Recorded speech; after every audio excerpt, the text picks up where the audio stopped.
ആരോഗ്യവാണി.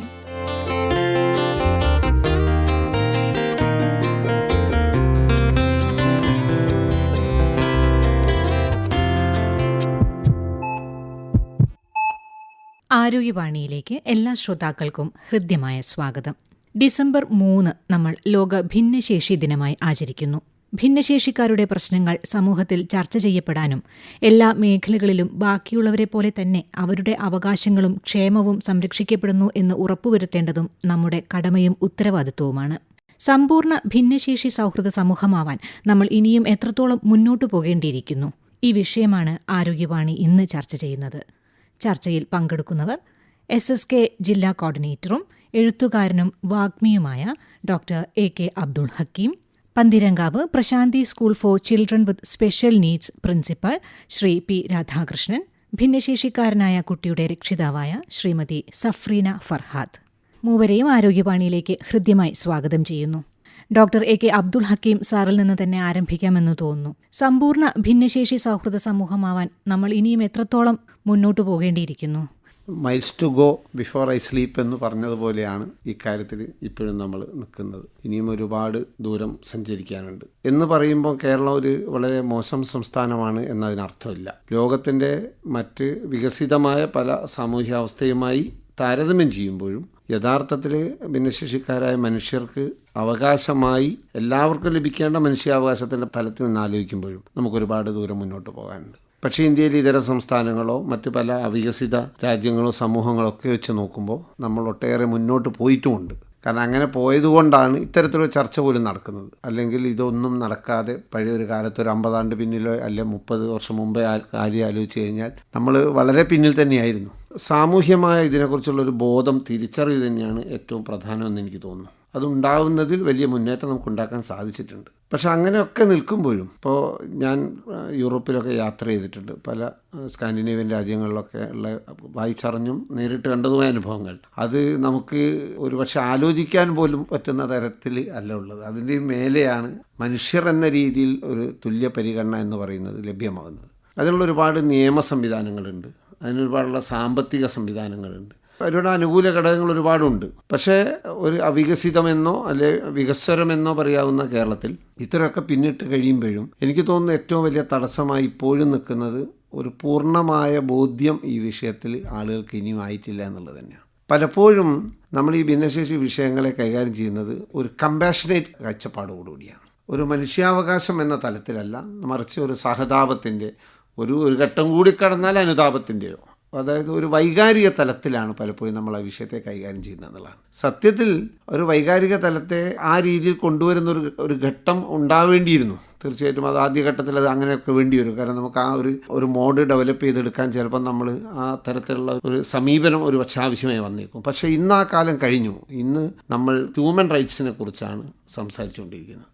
പ്രത്യേകിച്ചും ഐക്യരാഷ്ട്രസഭയൊക്കെ ഇതിനെ മനുഷ്യാവകാശ പ്രശ്നമായി തന്നെ കൊണ്ടുവരികയും ഇന്ത്യയിൽ തന്നെ 2 പ്രധാനപ്പെട്ട നിയമങ്ങൾ, പേഴ്സൺസ് വിത്ത് ഡിസബിലിറ്റീസ് ആക്റ്റും പിന്നീട് അതിൻ്റെ തുടർച്ചയായി ഒരു 10-20 വർഷത്തിന് ശേഷമാണെങ്കിൽ പോലും 2016 വന്ന RPW ആക്ട് 2016 എന്ന് പറയുന്ന നിയമവും കൂടി പ്രാബല്യത്തിൽ വന്നതോടുകൂടി ഇനി ഇതിലൊരു കമ്പാഷൻ്റെ സ്വഭാവമോ കമ്പാഷൻ്റെ പ്രശ്നമോ ഉദിക്കുന്നില്ല.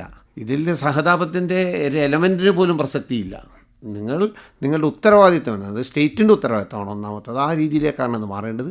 സ്റ്റേറ്റിൻ്റെ ഉത്തരവാദിത്വം എന്ന് പറയുന്നത് ആരുടെയെങ്കിലും ഒരു മുഖ്യമന്ത്രി അല്ലെങ്കിൽ ഏതെങ്കിലും ഒരു വകുപ്പ് മന്ത്രി എന്നല്ലല്ലോ. സ്റ്റേറ്റ് എന്ന് പറയുമ്പോൾ തീർച്ചയായിട്ടും ജനങ്ങൾ എന്നുള്ള അർത്ഥത്തെ തന്നെയാണ് നമുക്ക് അതിനെ കണ്ടത്. അപ്പോൾ പൊതുസമൂഹത്തിൻ്റെ ഉത്തരവാദിത്തമായി ഇത്തരത്തിലുള്ള ഓരോ മനുഷ്യൻ്റെയും അടിസ്ഥാനപരമായ ആവശ്യങ്ങൾ അല്ലെങ്കിൽ എന്താണോ അവർക്ക് ലഭ്യമാവേണ്ടത് അത് ഉറപ്പാക്കുക എന്നുള്ളതാണ്.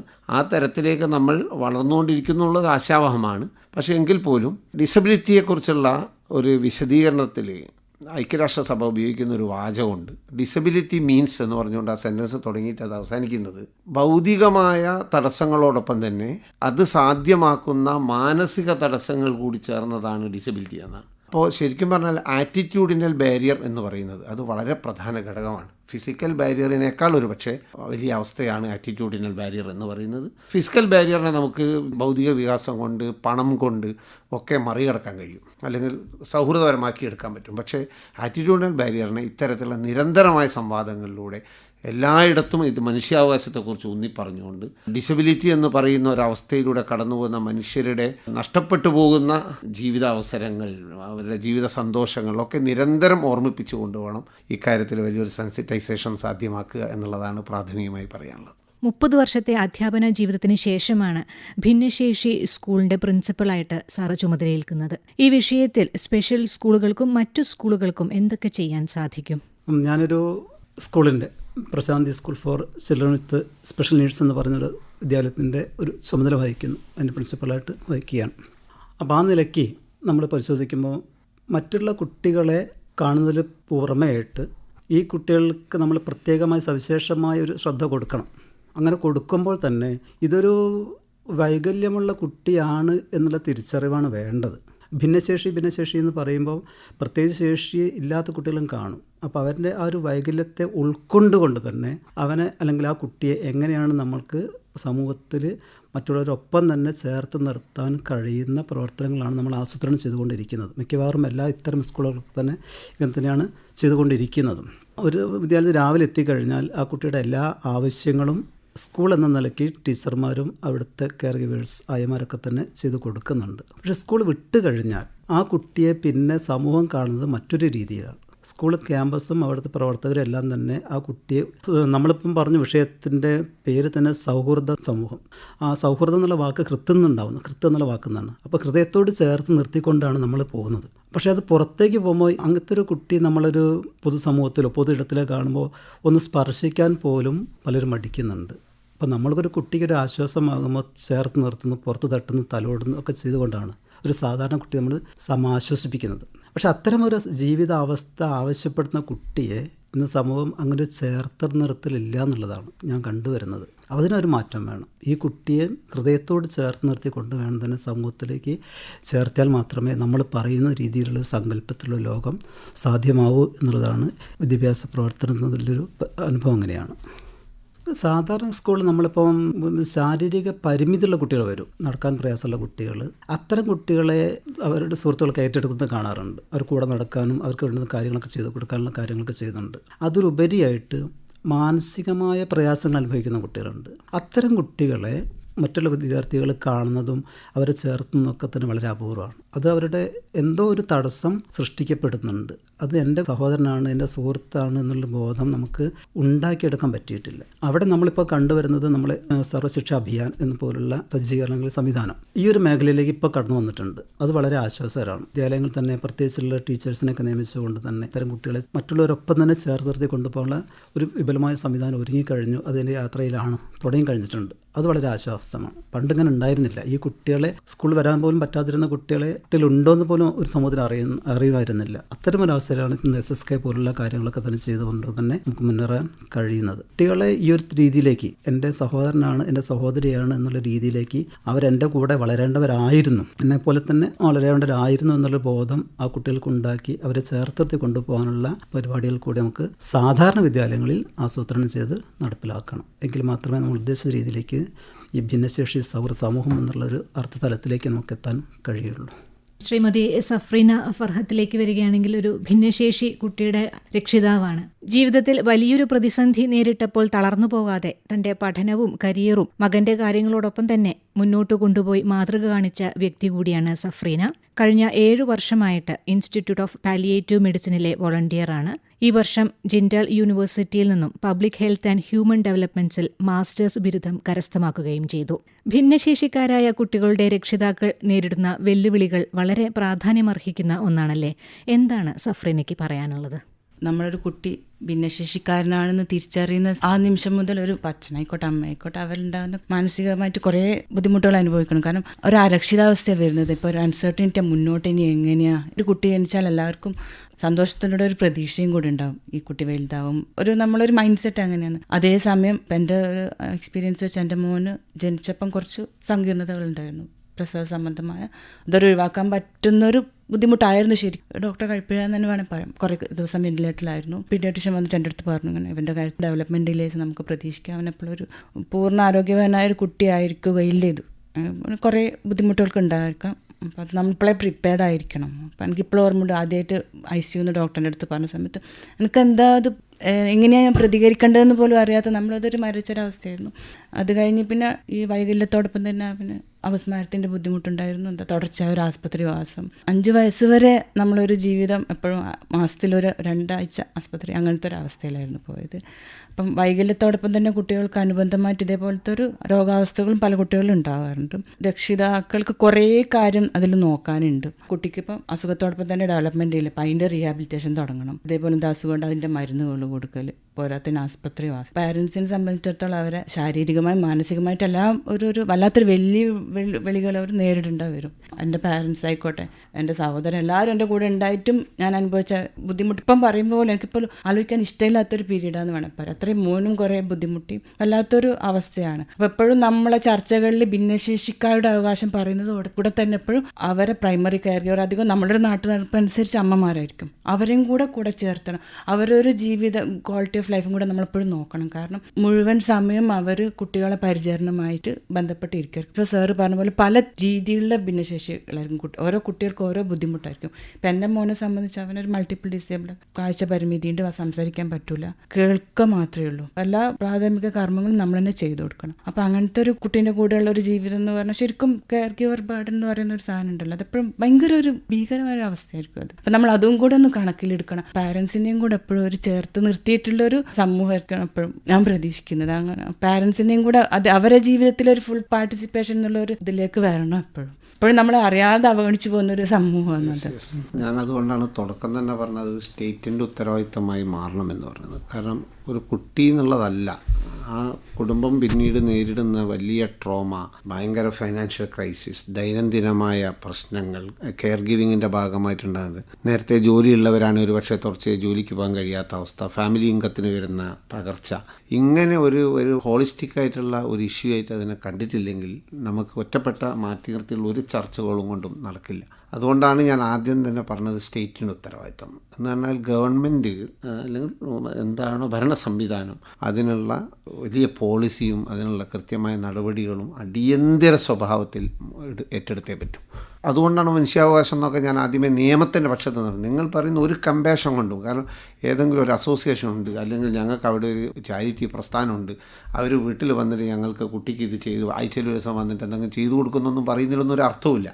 കാരണം അങ്ങനത്തെ ഒരു സ്റ്റെപ്പുകൾ കൊണ്ടും പരിഹരിക്കാവുന്നതല്ല നേരത്തെ പറഞ്ഞതുപോലെ വളരെ സിവിയർ ആയിട്ടുള്ള ഇത്തരത്തിലുള്ള കണ്ടീഷൻസ് എന്ന് പറയുന്നത്. അതേ സ്ഥാനത്ത് മാഷ് നേരത്തെ സൂചിപ്പിച്ചതുപോലെ നമുക്കറിയുന്ന പൊതുസമൂഹത്തിന് അറിയുന്ന ഭിന്നശേഷി കാരണം ശാരീരിക പരിമിതി അല്ലെങ്കിൽ കാഴ്ച പരിമിതി എന്നൊക്കെ അറിയും. അതിനൊക്കെ പിന്നെ ഡിഫറൻറ്റ് ലെവലുണ്ട്.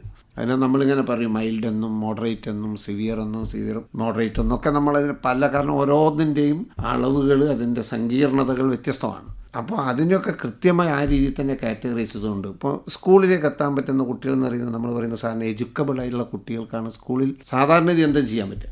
പക്ഷേ അതിൻ്റെ തൊട്ടടുത്തൊരു സ്റ്റേജിൽ ഒരു പക്ഷേ ട്രെയിനബിളായ കുട്ടികളെ കൂടി നമുക്ക് സ്കൂളിൽ അക്കോമഡേറ്റ് ചെയ്യാനും ഈ പറയുന്ന സപ്പോർട്ടൊക്കെ ഒരുക്കാനൊക്കെ പറ്റും. അപ്പോഴും നിങ്ങൾ രണ്ടാൾ ഉപയോഗിച്ച ഒരു വാക്കിനോട് എനിക്ക് ഇപ്പോഴും വിയോജിപ്പുണ്ട്. നിങ്ങൾ വൈകല്യം എന്ന് ദയവായിട്ട് ഇനി ഉപയോഗിക്കരുത്. കാരണം അത് വികലം എന്ന വാക്കിൽ നിന്നുണ്ടാകുന്നതുകൊണ്ടാണ്. മറിച്ച് ഭിന്നശേഷി എന്ന് പറഞ്ഞ് സബ്ലിമേറ്റ് ചെയ്യണമെന്നൊന്നും ഞാൻ പറയുന്നില്ല. അത് മാഷ് പറഞ്ഞത് ശരിയാണ്. കാരണം എല്ലാ ശേഷിയില്ലാത്ത കുട്ടികളുമുണ്ട്, അത് ഞാൻ അംഗീകരിക്കുന്നു. പക്ഷേ പരിമിതിയെന്ന് നമുക്ക് കുറച്ചുകൂടി, അല്ലെങ്കിൽ വെല്ലുവിളി നേരിടുന്ന കുട്ടികളെന്നോ അല്ലെങ്കിൽ പരിമിതി നേരിടുന്ന മനുഷ്യരെന്ന് പറയുന്നത് കുറേ കൂടി. കാരണം നമ്മൾ അത്രയും നെഗറ്റീവായി അതിനെ ഇതാക്കുക. കാരണം ഒരു കാലത്തെന്നല്ല ദീർഘകാലത്ത് മനുഷ്യ സംസ്കാരത്തിൻ്റെ ചരിത്രം മുതൽ ഒരു സബ്ഹ്യൂമണായിട്ടാണ് പലപ്പോഴും ബുദ്ധിപരിമിതിയോ അത്തരത്തിലുള്ള പ്രശ്നങ്ങളുള്ളവരെ കണ്ടത്. നമ്മൾ ഏറ്റവും ആധുനിക സമൂഹമായി കഴിഞ്ഞപ്പോഴാണ് ഈ സബ് ഹ്യൂമൻ കോൺസെപ്റ്റ് എന്ന് മാറിയിട്ട് മനുഷ്യർ എന്ന തുല്യ പരിഗണനയിലേക്ക് നമ്മൾ വരുന്നത്. അതിന് ഭാഷാപരമായ ചില കറക്ഷൻസ് കൂടി ആവശ്യമുണ്ട്. ഭാഷാപരമായ ചില ശരികൾ കൂടി നമ്മൾ സ്വീകരിക്കുമ്പോഴേ അത് പൂർണ്ണമാവും. അതുകൊണ്ടാണ് അവിടെ ഒരു ഇടവിട്ട് ഞാനൊന്ന് തിരുത്തിയത്. കാരണം അത് കേൾക്കുന്ന ആളുകളും പലരും അത്തരത്തിലുള്ള വാക്കുകൾ ഉപയോഗിക്കുന്നതിന് തിരുത്തിയേ പറ്റൂ എന്നുള്ളതുകൊണ്ടാണ്. നമ്മൾ പൊളിറ്റിക്കൽ കറക്റ്റ്നെസ് എന്നതിന് പറയും ഭാഷാപരമായുള്ള അത്തരത്തിലുള്ള തിരുത്തലുകൾ. അത് ഒരു വലിയ ഘടകമാണ്. പിന്നെ സ്കൂളിൽ നമ്മൾ നേരത്തെ പറഞ്ഞതുപോലെ ഇപ്പോൾ SSK ഒക്കെ ചെയ്തു വരുന്നത് പരിമിതികൾ അതിനുണ്ടെങ്കിൽ പോലും വലിയ ഒരു എഫേർട്ട് തന്നെയാണ്. കാരണം സ്കൂളിൽ വരാതിരുന്ന മനുഷ്യരെ മുഴുവൻ സ്കൂളിൽ എത്തിക്കുന്നു. പിന്നെ നേരത്തെ ഇപ്പോൾ പ്രശാന്തി സ്കൂൾ അതുപോലെ സ്പെഷ്യൽ സ്കൂളിനോടുള്ള നമുക്കുള്ളൊരു വിയോജിപ്പ് അതെന്താണെന്ന് ചോദിച്ചാൽ, നേരത്തെ നിങ്ങൾ പറഞ്ഞൊരു ഇൻക്ലൂഷൻ അവിടെ സാധ്യമാവുന്നില്ല എന്നുള്ളതാണ്. ഈ കുട്ടികൾ അവിടെ എത്തുമ്പോൾ അവർക്ക് അങ്ങ് സ്പെഷ്യൽ കെയറൊക്കെ കൊടുക്കുന്നു. അങ്ങനെ വെച്ച് നോക്കും സ്പെഷ്യൽ സ്കൂൾ കുറേ നല്ല റോള് വഹിക്കുന്നുണ്ട്. കാരണം ഒരു 1-to-1 അറ്റൻഷൻ കൊടുക്കാൻ കഴിയുക അതൊരു പക്ഷേ സാധാരണ സ്കൂൾ സാധിക്കില്ല. കുറേ കൂടെ നന്നായി കൊടുക്കാൻ പറ്റും. ഒരു കുട്ടിയുടെ പ്രത്യേക വിദ്യാഭ്യാസ പരിമിതി നോക്കി കൊടുക്കുന്ന സംവിധാനമൊക്കെ സ്പെഷ്യൽ സ്കൂൾ സാധിച്ചു എന്ന് വരും. പക്ഷേ അവിടെ ഒരു നഷ്ടപ്പെട്ടു പോകുന്നൊരു സാധനം ഒരു മനുഷ്യൻ്റെ വിദ്യാഭ്യാസം കൊണ്ട് അവർ നേടേണ്ട ഏറ്റവും പ്രധാനപ്പെട്ട മറ്റൊന്ന് സാമൂഹീകരണം എന്ന് പറയുന്നതാണ്, സോഷ്യലൈസേഷൻ. കാരണം ആ കുട്ടിക്ക് ഇനി തുടർന്ന് ഇവിടെ ജീവിക്കണം. 18 വയസ്സ് വരെ നിങ്ങൾക്ക് സ്കൂളിൽ പോറ്റാൻ പറ്റൂ. അതിനുശേഷവും ആ കുട്ടിക്ക് ഇവിടെ അതിജീവിക്കണമെങ്കിൽ അയാൾക്ക് അയാളുടെ മറ്റ് മനുഷ്യരോടൊപ്പം ജീവിക്കാനുള്ള സാമൂഹികരണ പ്രക്രിയയുടെ ഭാഗമാകാൻ പറ്റണം. അത് സമാനമായ പരിമിതിയുള്ള മനുഷ്യരോടൊപ്പം അല്ല അവരതിന് പരിചയിക്കേണ്ടത്, ആ പരിമിതികളില്ലാത്തവരോടൊപ്പമാണ്. അതേപോലെ തന്നെ മാഷ് സൂചിപ്പിച്ച പ്രധാനപ്പെട്ട കാര്യം, മറ്റു കുട്ടികൾക്ക് ഇവരെക്കുറിച്ച് കുറേ കൂടി ശ്രദ്ധ ഉണ്ടാകുന്ന, സോദരത്വം തോന്നുന്ന അവസ്ഥയുണ്ടാവണം. അത് സാധ്യമാവണമെങ്കിൽ എന്ത് ചെയ്യണം? ആ കുട്ടികൾക്ക് ഇവരെ കണ്ടുപരിചയം വേണ്ടേ? നാളത്തെ തലമുറയുടെ കുട്ടികളാണ് ഇന്ന് സ്കൂളിലുള്ളത്. അവർക്ക് ഞങ്ങളോടൊപ്പം ഈ ഭൂമിയിൽ ഇതേപോലുള്ള പരിമിതികളുള്ള, പ്രയാസങ്ങളുള്ള കുട്ടികൾ കൂടിയുണ്ട്, മനുഷ്യർ കൂടിയുണ്ട് എന്ന് തിരിച്ചറിയാൻ കിട്ടുന്ന സ്ഥലം എവിടെയാണ്? അവർ പഠിക്കുന്ന സ്കൂളാണ്. അവിടെ അവരുടെ സഹജീവനം കൊണ്ടാണ് അവർ ആ ബോധത്തിലേക്ക് വളരേണ്ടത്. അപ്പോൾ ആ കുട്ടികൾ അവിടെ എത്തുന്നില്ലെങ്കിൽ അവർക്കത് സാധിക്കാതെ വരും. അതുകൊണ്ടാണ് പലപ്പോഴും ലോകം തന്നെ ഇൻക്ലൂസീവ് എഡ്യൂക്കേഷനെ പ്രൊമോട്ട് ചെയ്യുന്നത്. അതിസങ്കീർണമായ കേസുകളിൽ, നേരത്തെ പറഞ്ഞ വളരെ സിവിയർ ആയിട്ടുള്ള ചില കേസുകളിൽ ഒരു പക്ഷേ പൊതുവിദ്യാലയത്തിൽ അല്ലെങ്കിൽ നമ്മുടെ പൊതു സ്കൂൾ സംവിധാനത്തിൽ ചില കുട്ടികളെ ഒരു തരത്തിലും മാനേജബിൾ അല്ലാത്ത, നേരത്തെ പറഞ്ഞ ഭയങ്കരമായ മാനസിക പ്രശ്നങ്ങളുള്ള, വലിയ രീതിയിലുള്ള ബിഹേവിയറൽ ഇഷ്യൂസൊക്കെ ഉള്ള കുട്ടികൾക്ക് ചിലപ്പോൾ നമുക്ക് ചില സ്പെഷ്യൽ കെയറുകൾ വേണ്ടി വരും. എന്നല്ലാത്ത ഏത് പരിമിതികളെയും നമ്മൾ, ഞങ്ങളെ പോലുള്ളവർ പറയുക, അവർ പൊതുവിദ്യാലയത്തിൽ എത്തണമെന്നാണ്. ഇപ്പോൾ ബുദ്ധിപരമായൊരു പരിമിതിയാണെങ്കിൽ പോലും പഠനത്തിലൊരു പക്ഷേ തടസ്സം നിന്നാൽ പോലും സാമൂഹികരണത്തിൽ തടസ്സം നിൽക്കില്ല എന്നുള്ളതാണ് ഞാൻ പറയുന്ന വാദം. അതിനാണ് പ്രൈം ഇമ്പോർട്ടൻസ് എന്നുകൂടി എനിക്ക് പറയാനുണ്ട്. സാർ ഇപ്പോൾ സ്പെഷ്യൽ സ്കൂളിൻ്റെ പറഞ്ഞതുകൊണ്ട് പറയാം. കാരണം എൻ്റെ മോനെ അവന് 6 വയസ്സുള്ള സമയത്ത് ഒരു സ്കൂളിൽ അയച്ചിട്ടുണ്ടായിരുന്നു. ശരിക്കും അതൊരു സ്പെഷ്യൽ സ്കൂളായിരുന്നു. അവിടെ പോലും മോന് സർവൈവ് ചെയ്യാൻ പറ്റില്ല. അവൻ അധികം കുട്ടികളെ സൗണ്ട് കേൾക്കാൻ പറ്റൂല, അധികം ലൈറ്റ് പറ്റൂല, സാഹചര്യം മാറുന്ന സമയത്ത് അവന് ബുദ്ധിമുട്ടുണ്ടായി. 1.5 ആഴ്ചയോളം പോയിട്ടുണ്ടായിരുന്നു. അതിനുശേഷം കുറേ ബുദ്ധിമുട്ടുകൾ വന്നതിന് ശേഷം നമ്മളത് നിർത്തുക ചെയ്തത്. സ്കൂളിൻ്റെ ഒരു ഇൻക്ലൂസിവിറ്റി എത്രത്തോളം പ്രാക്ടിക്കലാന്നുള്ളൊരു കാര്യത്തിലൊരു തീരുമാനം കുട്ടിയുടെ കേസിൽ വളരെ പ്രധാനമാണ്. കാരണം അത് വളരെ സിവിയർ ആയിട്ടുള്ള, കേട്ടപ്പോൾ നമ്മൾ മൾട്ടിപ്പിൾ ഡിസബിലിറ്റി ഉള്ള, ഈ പറഞ്ഞതുപോലെ വലിയ പ്രശ്നങ്ങളുള്ള കുട്ടി എന്ന രീതിയിൽ സ്കൂളിംഗ് തന്നെ, അതൊരു സ്പെഷ്യൽ സ്കൂളിംഗ് പോലും സാധ്യമല്ലാത്ത വിധം ബെഡ് റിഡൻ കണ്ടീഷനിലുള്ള കുട്ടികളുടെ പ്രശ്നങ്ങളാണ്. അത് വളരെ ശരിയാണ്. അക്കിൻ സാർ പറഞ്ഞ ഒരു കാര്യത്തോട് ഞാൻ യോജിക്കുന്നുണ്ട്. അപ്പം ഞാൻ 2 മേഖലയിലും ജോലി ചെയ്തൊരു അധ്യാപകനാണ്. നോർമൽ സ്കൂളിൽ വർക്ക് ചെയ്തിട്ടുണ്ട്, ഈ സ്പെഷ്യൽ സ്കൂളിൽ ഇപ്പോൾ വർക്ക് ചെയ്തുകൊണ്ടിരിക്കുന്നുണ്ട്. അപ്പോൾ രണ്ട് സ്ഥലത്തെയും അന്തരീക്ഷം എനിക്ക് മനസ്സിലാക്കാൻ പറ്റിയിട്ടുണ്ട്. അപ്പോൾ ഇവിടെ നമുക്ക് വേണ്ടത് ശരിക്കും പറഞ്ഞാൽ ഒരു സമീകരണം നടക്കണം. എന്ന് പറഞ്ഞാൽ ഇത്തരം കുട്ടികളെ നമുക്ക് കൃത്യമായിട്ട് സാധാരണ വിദ്യാർത്ഥികൾ കൊണ്ടുപോയിട്ട് നമ്മൾ ഉദ്ദേശിക്കുന്ന തരത്തിലേക്ക് എത്തിക്കാൻ കഴിയില്ല. കാരണം അവിടുത്തെ കുറേ പരിമിതികളുണ്ട്. എന്നാലോ സാറ് പറഞ്ഞതുപോലുള്ള ഒരു സോഷ്യലൈസേഷൻ, സാമൂഹ്യവൽക്കരണം നടക്കുകയും വേണം. ഇവിടെയാണ് ഇത്തരം കാഴ്ചപ്പാടുകളെ ഭരണകൂടം നോക്കി കാണേണ്ടത്. ഞാൻ ഉപയോഗിക്കുന്ന വാക്ക് ഭരണകൂടം തന്നെയാണ്. സ്റ്റേറ്റ് നോക്കി കാണണം. അപ്പോൾ അതിനെന്ത് ചെയ്യാൻ കഴിയും? ഈ 18 വയസ്സിന് ശേഷം ഈ കുട്ടി എന്ത് ചെയ്യുന്നുള്ള ചോദ്യം ഞങ്ങളുടെ മുമ്പിലുണ്ട്. കുട്ടിയുടെ രക്ഷിതാവും ചോദിക്കുന്നുണ്ട്. അപ്പം കുട്ടിയുടെ രക്ഷിതാവ് ഞങ്ങളെ സ്കൂളിനെ സംബന്ധിച്ചിടത്തോളം തൃപ്തരാണ്. വളരെ കെയർ കിട്ടുന്നുണ്ട്, വിദ്യാഭ്യാസം കിട്ടുന്ന ഒക്കെ കാര്യമുണ്ട്. 18 വയസ്സിന് ശേഷം ഞങ്ങൾ എന്ത് ചെയ്യുന്നു അവർ ചോദിച്ചിട്ടുണ്ട്. ഈ ചോദ്യം വളരെ പ്രസക്തമാണ്. അവിടെയാണ് സമൂഹത്തിൻ്റെ ഉത്തരവാദിത്വം എന്ന് പറയുന്നത്. അപ്പോൾ ഇവിടെ നമ്മൾ പറഞ്ഞതുപോലെ ഈ ഒരു ശേഷിയോ ഇല്ലാത്ത കുട്ടികളെ അവരുടെ രീതിയിലേക്ക് എത്തിക്കാൻ വേണ്ടി ഭരണകൂടത്തിന് തീരുമാനം എടുക്കണമെങ്കിൽ, നയപരിപാടികൾ തീരുമാനിക്കണമെങ്കിൽ വളർന്നു വരുന്ന വിദ്യാഭ്യാസം നേടുന്ന കുട്ടികൾ ഇത്തരം സാമൂഹ്യ അന്തരീക്ഷത്തിൽ കടന്നു വരണം. എങ്കിലേ അവരൊരു ഉത്തരവാദിത്തപ്പെട്ട സ്ഥാനത്തെത്തുമ്പോൾ ഇത്തരം സ്ഥാപനങ്ങളെക്കുറിച്ചൊരു കാഴ്ചപ്പാട് അവരുണ്ടാവുള്ളൂ. അതിനനുസരിച്ച് നയപരിപാടി രൂപീകരിക്കാനും കഴിയുള്ളൂ. അപ്പോൾ സ്റ്റേറ്റ് ചെയ്യേണ്ടത് ഈ രണ്ടിനെയും കൂടി കൂട്ടിച്ചേർത്ത് കൊണ്ടുപോകാനുള്ള നയപരിപാടികൾ ആസൂത്രണം നടപ്പിലാക്കണമെന്നാണ്. രണ്ട് കളറുകളിലായി വരുമ്പോഴുള്ള ചില പ്രയാസങ്ങൾ ഉണ്ട് താനും. പക്ഷേ സത്യത്തിൽ നിയമങ്ങളുടെയോ നയത്തിൻ്റെയോ അഭാവമല്ല നമ്മുടെ വിഷയം. ഞാൻ അതാണ് നേരത്തെ പറഞ്ഞത്. സത്യത്തിൽ അന്താരാഷ്ട്ര നിയമങ്ങൾ മുതൽ ഇന്ത്യയിൽ പാർലമെൻറ്റ് പാസ്സാക്കിയ 2 സുപ്രധാന നിയമങ്ങൾ, അനവധി നിയമങ്ങളിൽ ഏറ്റവും സുപ്രധാന നിയമമാണ് RPW ആക്ട് ഏറ്റവും അവസാനം നിൽക്കുന്നത്. കേരളം ഭിന്നശേഷി സൗഹൃദ സംസ്ഥാനമായിട്ടുള്ള ഒട്ടേറെ നിയമനിർമ്മാണം നടത്തിയിട്ടുണ്ട്. അങ്ങനെ പ്രഖ്യാപിക്കപ്പെട്ട സംസ്ഥാനമാണ്. നിയമത്തിൻ്റെയോ നയത്തിൻ്റെയോ അല്ല, അത് പലപ്പോഴും പ്രാവർത്തികമാക്കുമ്പോഴുണ്ടാകുന്ന ഭരണത്തിൻ്റെ എക്സിക്യൂഷനിൽ, അതിൻ്റെ ഏറ്റവും ഉന്നതിയിലിരിക്കുന്ന ലെജിസ്ലേഷനിൽ ഇരിക്കുന്നവരാവാം, എക്സിക്യൂട്ടീവിൽ ഇരിക്കുന്നവരാവാം, താഴെ വരുന്ന നമ്മുടെ സാധാരണ ബ്യൂറോക്രസിയുടെ ഭാഗമാവും. ഇവിടെയൊക്കെയുള്ള കാഴ്ചപ്പാട്, അപ്പം ഒരു പഞ്ചായത്തിന് 3% അല്ലെ 5% ബഡ്ജറ്റ് വിഹിതം ഭിന്നശേഷി ക്ഷേമത്തിന് മാറ്റിവെക്കണം എന്ന് പറഞ്ഞാൽ അവർ ആലോചിക്കുന്നത് എന്തുണ്ട് ഇതിനിപ്പോൾ ഒരു മാർഗം, നമുക്കൊരു ഭിന്നശേഷി സ്പോർട്സ് നടത്താം, അല്ലെങ്കിൽ ഒരു ആർട്സ് നടത്താം, അങ്ങനെ ഒരു 4 പരിപാടി നടത്തിയിട്ട് ആ ഫണ്ടിൻ്റെ വിനിയോഗം നടക്കുക എന്നുള്ള രീതിയിലേക്ക് ചുരുങ്ങിപ്പോകാൻ അപ്പം നിയമത്തിൻ്റെ അഭാവമല്ല, അത് പ്രാവർത്തികമാക്കാനുള്ള വിഷൻ ഇല്ലാത്തത് ആണ് ഇഷ്യൂ. ആ വിഷൻ രൂപപ്പെടാത്തതിൻ്റെ കാരണം ഞാൻ നേരത്തെ പറഞ്ഞ നമ്മുടെ ഒരു ആറ്റിറ്റ്യൂഡിലെ ബാരിയർ ആണെന്നാണ് ഞാൻ അതുകൊണ്ട് ആത്യന്തികമായി ഞാൻ അവിടേക്ക് തന്നെ ഊന്നുന്നത്. സത്യത്തിൽ ബജറ്റ് വിഹിതത്തിൻ്റെ ഒരു വലിയ പെർസെൻറ്റേജ് ഇതിന് മാറ്റി വെക്കുന്നത് കേരളം. അത് മാൻഡേറ്ററി ആണ്. അതിന് സ്പെഷ്യൽ ഭിന്നശേഷി സഭ ചേരണോ എന്നാണ് നിയമം. ഒരുപക്ഷെ അതിൻ്റെ നടപടിക്രമം നടക്കുന്നുണ്ടാവും. ഫലത്തിൽ അതൊന്നും അനുഭവ തലത്തിലേക്ക് എത്തുന്നില്ല എന്നുള്ളതാണ് യാഥാർത്ഥ്യം. അതുകൊണ്ടാണ് നമ്മൾ പറഞ്ഞത് അത് എത്തണമെങ്കിൽ നമ്മുടെ ഈ പറയുന്ന അതിൻ്റെ ഒരു സെൻസിറ്റൈസേഷൻ നടക്കേണ്ടത് സമൂഹത്തിൻ്റെ അടിത്തട്ടിലാണ്.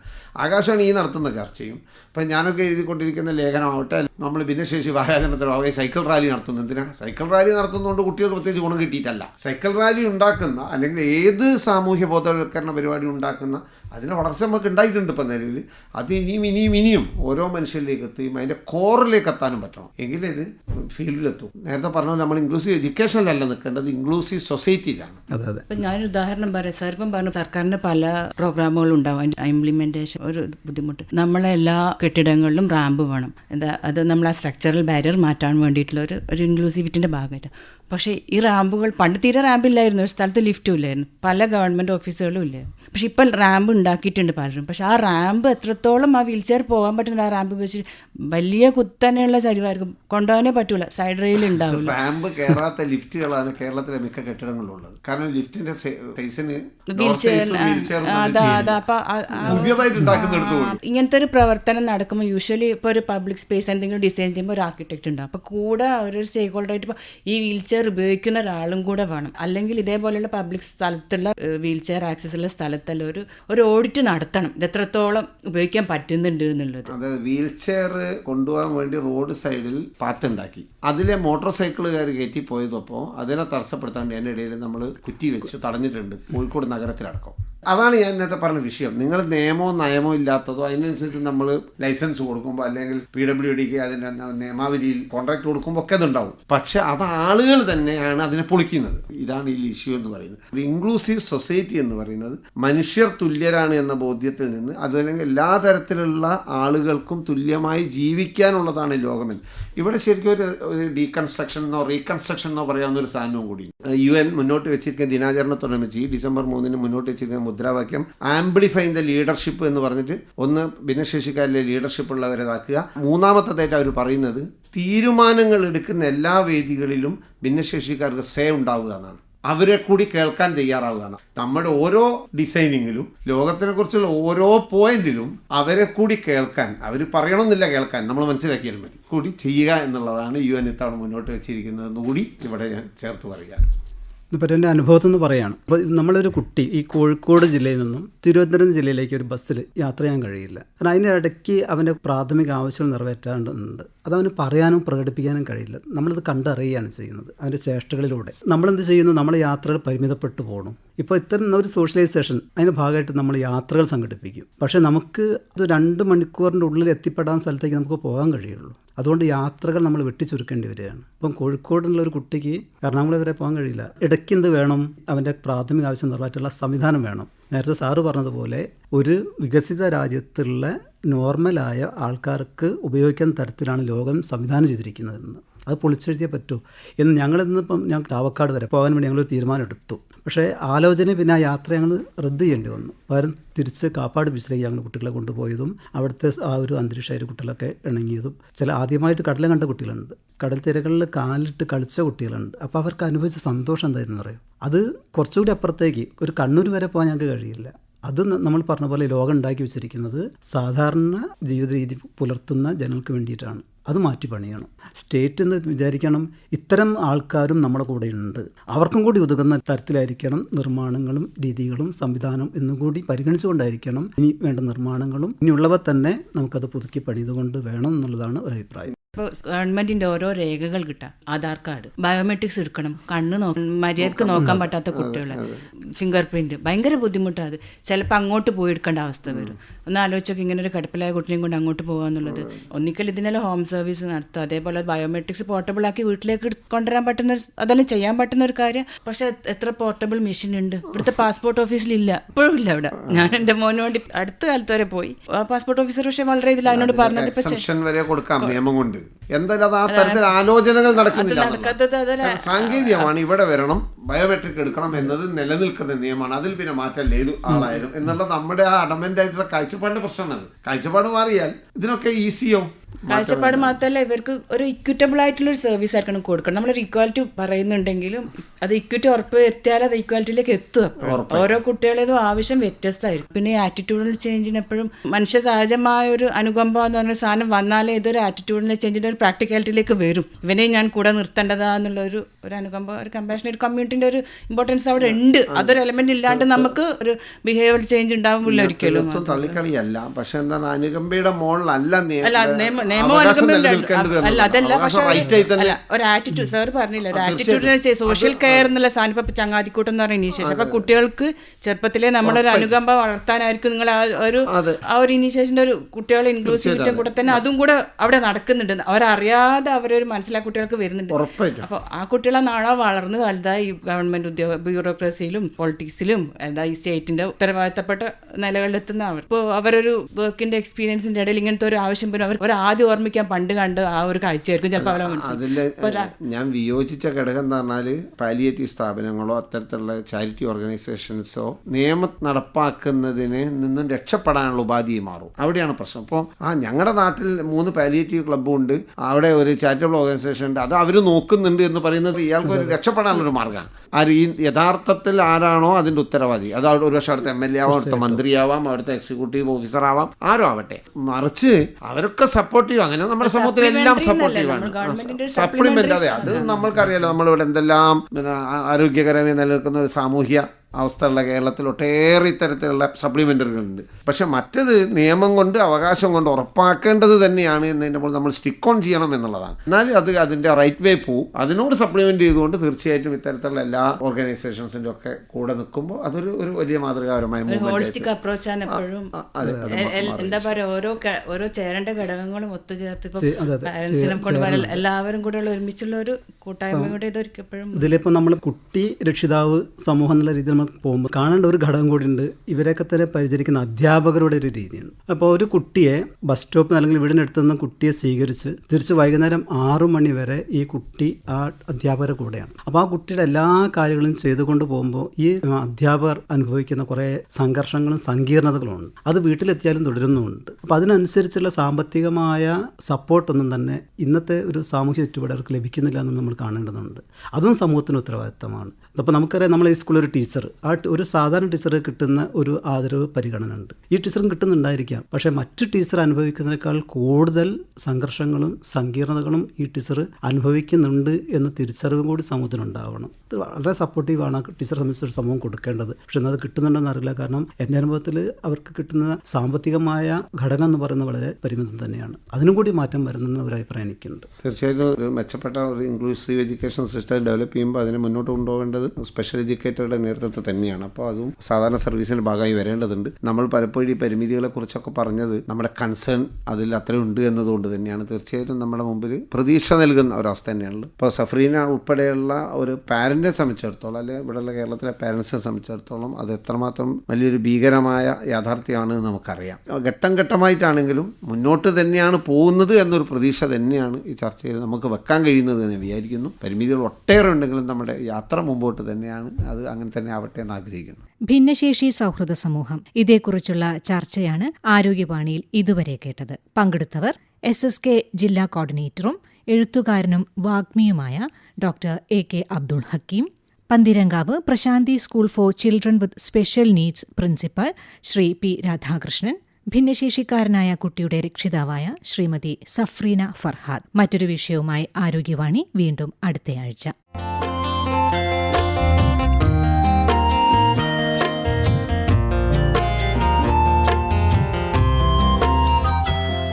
ആരോഗ്യവാണി